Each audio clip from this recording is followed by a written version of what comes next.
புத்தக பித்தனுக்கு வருக. நான் முகமது ஃபிர்தோஸ். இன்றைக்கி எழுத்தாளர் எஸ் ராமகிருஷ்ணனோட உணவு யுத்தம்ங்கிற புத்தகத்தை பற்றி தான் நம்ம பார்க்க போகிறோம். வழக்கமாக ஒரு கேள்வி என் மனசில் ஓடிக்கிட்டே இருந்துச்சு. ஏதாவது ஒரு படம் பார்க்கணுன்னா அந்த படத்தை பற்றியான விமர்சனத்தையும் அந்த படத்தை பற்றியான நிறைய தகவல்களையும் நம்ம கலெக்ட் பண்ணுறோம். ஆனால் உணவை எடுத்துக்கிட்டோன்னா நம்ம அதோட தகவலை கலெக்ட் பண்ணுறோமான்னு கேட்டிங்கன்னா பண்ணுறதே கிடையாது. அதோட சுவைக்கு மட்டுமே தான் நம்ம ரொம்ப முக்கியத்துவம் கொடுக்குறோம். நம்ம உணவை வெறும் சாப்பாடு விஷயமாக பார்க்கக்கூடாது. அது பெரிய சந்தை, கோடி கோடியாக பணம் புரள்கிற பன்னாட்டு விற்பனை களம். பல நேரங்களில் நம்ம என்ன சாப்பிடணுங்கிறதையே அமெரிக்காலேயும் யூரோப்லேயும் இருக்கிறவங்க தான் தீர்மானிக்கிறாங்க. அது எப்படின்னு பார்த்திங்கன்னா, இன்றைக்கி நம்ம சாப்பிட்ற அதிகமான உணவு நம்ம நாட்டு உணவே கிடையாது. பர்கர், பீஸா, ஸ்பெகடி, நூடுல்ஸ், பாப்கார்ன் இப்படி நிறைய எடுத்துக்கிட்டாலும் சரி, கடந்த சில ஆண்டுகளாகவே நம்மளோட மகிழ்ச்சியை கொண்டாடுறதுக்கு ஏதாவது ஹோட்டல்லையோ ரெஸ்டாரண்ட்லேயோ போய் சாப்பிட்றத தவிர வேறு ஏதாவது நமக்கு தெரிஞ்சிருக்குமான்னு கேட்டிங்கன்னா அப்படி எதுவும் தெரியலன்னு தான் நான் நினைக்கிறேன். சோறுங்கிற வார்த்தை ஒரு காலகட்டத்தில் சென்னையிலே பயன்படுத்த மாட்டாங்க. இப்போ திருநெல்வேலியில் கூட அப்படி தான் இருக்குது. ரைஸுன்னு தான் சொல்கிறாங்க. அது எதுக்குன்னு தெரில. ஒருவேளை அது கௌரவ குறைச்சலாவோ அது ஒரு கீழ்மட்ட மக்கள் சாப்பிட்ற உணவாவோ எல்லோரும் நினைக்கிறாங்களா என்னன்னு தெரில. நம்ம இன்றைக்கி சாப்பிட்ற நிறைய பன்னாட்டு உணவுகள் எல்லாமே ஒரு வகையில் கஷ்டப்படுறவங்களும் சாப்பாட்டுக்கு வழி இல்லாதவங்களும் சாப்பிட்டது தான். உதாரணத்துக்கு இந்த பாப்கார்னை எடுத்துக்கிட்டோன்னா, அமெரிக்காவில் ஒரு காலகட்டத்தில் கடுமையான வறுமையும் பஞ்சமும் நிலவுச்சு. அந்த நேரத்தில் பாப்கார்னை சாப்பிட்றதே கௌரவ குறைச்சலாக நினச்சவங்க அந்த பாப்கார்னை வாங்கிட்டு போய் ஒரு தியேட்டரில் இருட்டில் உட்காந்து சாப்பிட்டாங்க. இப்போ என்னென்னா அதே பாப்கார்னோட விலை தான் அதிகமாக இருக்குது.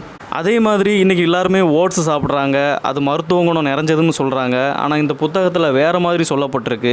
ஓட்ஸுங்கிறது ஏதோ ஒரு குளிர் பிரதேசத்தில் விளையிற தானியம் தான். அது 2000 வருஷம் இருந்தாலுமே அதில் சத்து எதுவுமே கிடையாது. அங்கே குளிர்ந்த பாலில் சாப்பிட்றத இங்கே சூடான பாலில் சாப்பிட்றோம். அதை பன்னாட்டு நிறுவனம் 1994 இங்கே விற்பனை பொருளாக மாற்றிச்சு. அதனால் பல ஆயிரம் கோடிகள் சம்பாதிச்சிச்சின்னு இந்த புத்தகத்தில் அவர் எழுதியிருக்கிறாரு. அதே மாதிரி இந்தியாவில் இன்றைக்கி இருக்கிற காலகட்டத்தில் 83% பேர் தேநீர் குடிக்கிறாங்க. ஆனால் எல்லாருமே நல்ல தேநீரை தான் குடிக்கிறாங்கன்னு கேட்டிங்கன்னா எல்லாமே கலப்படமும் கலவையும் நிறைந்ததுன்னு இந்த புத்தகத்தில் எழுதியிருக்கிறாரு. இந்த நூடுல்ஸ் எடுத்துக்கிட்டோன்னா 100 கிராம் நூடுல்ஸில் 130 இருந்து 600 மில்லிகிராம் வரைக்கும் தான் சோடியத்தை கலக்கணுங்கிற ஒரு விதிமுறை இருக்குது. ஆனால் இந்தியாவில் விற்கப்படுற நூடுல்ஸில் அந்த நிறுவனம் எவ்வளோ தூரம் கலக்குதுன்னு பார்த்திங்கன்னா 821 இருந்து 1943 மில்லிகிராம் வரைக்கும் கலக்குதான். இதனால் உயர் இரத்த அழுத்தம், கிட்னி பாதிப்பு, உடல் பருமன் இந்த மாதிரியானதெல்லாம் குழந்தைகளுக்கு வர வாய்ப்பு இருக்கான்.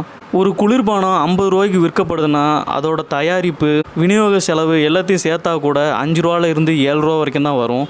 அப்படின்னா அது ஒரு லிட்டருக்கு 43 ரூபா லாபம் வச்சு அது விற்கிது.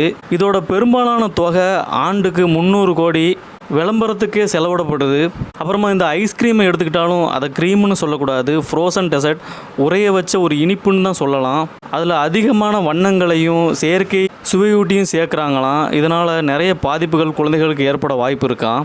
இந்த மாதிரியான மோசமான ஜங்க் ஃபுட்டை பற்றி ஒரு பக்கம் பேசினாலும் இன்னொரு பக்கம் நம்மளோட பாரம்பரியமான உணவு, அதை சாப்பிட்றதுனால என்ன பயன், இதை பற்றியும் அது பேசுது. வெயிலுக்கு ஏதோ ஒரு குளிர்பானத்தை குடிக்கிறதுக்கு பதிலாக இளநீர், பதநீர்னால் இன்றைக்கி எத்தனை பேருக்கு தெரியும்னு தெரில.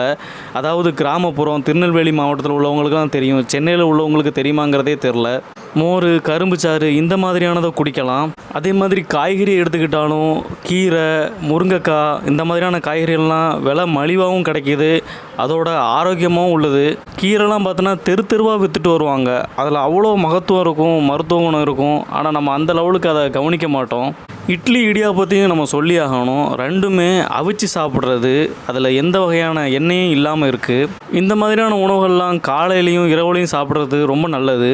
குறிப்பாக நம்ம இங்கே 2 விஷயத்தை மாற்றி பண்ணிகிட்ருக்கோம். ஒன்று, காலையில் உள்ள உணவை அதிகமாக தவிர்க்கிறோம். இன்னொன்று, ராத்திரி அதிகமாக சாப்பிட்றோம். ராத்திரி அதிகமாக சாப்பிட்றத தடுக்க முடியாத அளவுக்கு இன்றைக்கி மாறி போயிடுச்சு.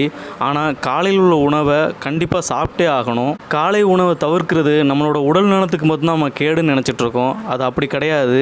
நம்மளோட பழக்க வழக்கம், நம்ம எப்படி நடந்துக்கிறோம் எல்லாத்தையுமே தீர்மானிக்கிறது காலை உணவு தான். ஏன்னா இரவு முழுக்க உணவு சாப்பிடாமல் இருந்துட்டு காலையிலையும் உணவு சாப்பிடாம நம்ம வேலையிலையும் வேறு எதுலேயோ கவனம் செலுத்தினோன்னா நம்மளோட முழுமையாக எதையுமே பண்ண முடியாது. உடம்புல குளுக்கோஸ் லெவல் அதிகமாக இருந்தால் மட்டும்தான் நம்மளால் எந்த வேலையுமே சிறப்பாக செய்ய முடியும். அது இல்லாட்டினா பண்ண முடியாது. அதுக்கு முக்கியமாக தேவைப்படுறது காலை உணவு தான்.